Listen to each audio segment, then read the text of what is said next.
Muhammad Nelza Mulki Iqbal, panggilan saya Nelza.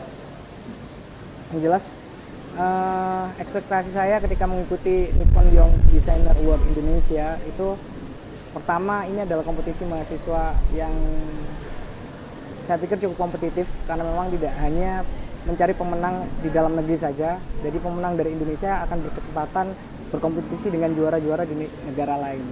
Itulah yang mendorong saya ikut ke kompetisi ini.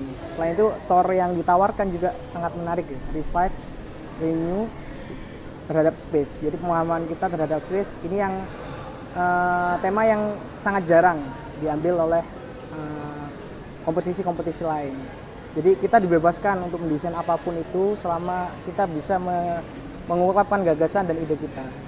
Saya pikir ini adalah kompetisi yang cukup menarik dan saya harapkan bisa diselenggarakan di tahun-tahun berikutnya dengan tour yang lebih menarik lagi sehingga minat dan iklim kompetisi di Indonesia untuk mahasiswa itu selalu terbarukan.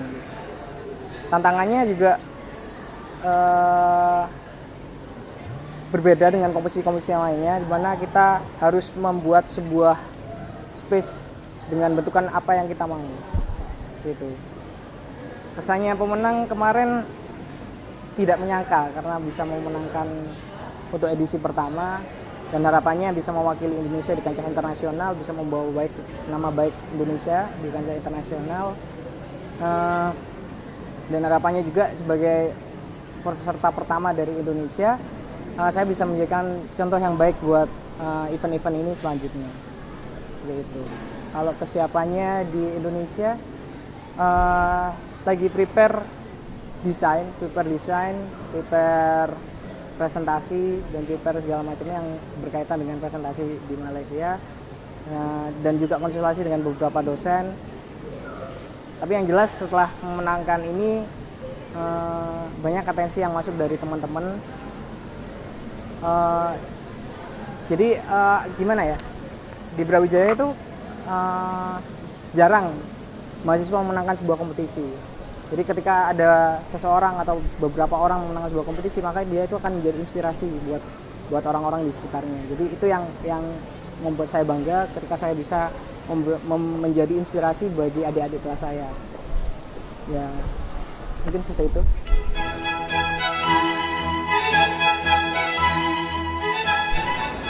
Memang sih untuk bulan-bulan ini atau memang semester ini memang saya konsentrasikan dengan beberapa sayembara.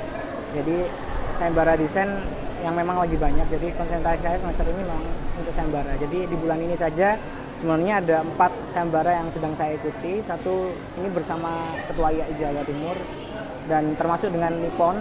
Yang satunya di sayembara sungai dan yang satunya tentang ruang publik. Cuma yang jelas untuk membagi waktu, gimana ya, ketika kita memang konsen terhadap suatu hal atau suatu keinginan kita, jadi kita harus mengupayakannya penuh. Kita punya 24 jam yang luar biasa yang bisa kita lalui. Jadi untuk membagi waktu ya saya memang sudah terbiasa, kehidupan arsitek sudah terbiasa untuk tidur 2-3 jam dan itu saya rasa juga sudah cukup. Dan kadang-kadang saya juga sering tertidur di sela-sela saya saat mengerjakan. Karena itu tidak jadi masalah. Yang penting tanggung jawab saya terhadap semua kompetisi, semua tugas kuliah juga yang sedang saya tempuh juga selesai.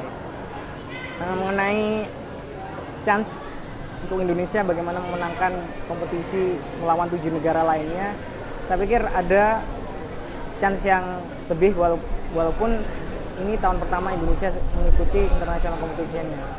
Jadi chance yang lebihnya di sana ketika saya melihat profitable book ke-7 negara pemenang, dia tidak ada yang mencatat kultural. Culture-nya kurang. Jadi masalah budaya tidak pernah disinggung. Mereka menyinggung masalah ruang hijau.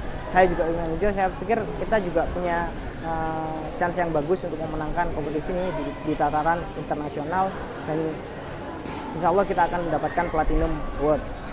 Kalau misalnya kendala selama ini kan kemarin ada beberapa perubahan desain memang yang disarankan oleh Bapak Dewan Juri dan itu sampai saat ini juga masih dalam tahap pengerjaan. Kendala lainnya mungkin masalah bahasa, jujur kemampuan bahasa Inggris saya mungkin average, jadi masih rata-rata, jadi untuk mempresentasikan dalam bahasa Inggris mungkin saya kurang, tetapi ada trik mungkin untuk presentasinya. Kita akan lebih banyak permainan visual, kita akan berusaha gambar yang akan berbicara, bukan lisan yang berbicara. Jadi itu sesuai dengan misi arsitektur. Misi arsitektur adalah ketika gambar dilihat orang, gambar itu bisa berbicara dan bercerita banyak.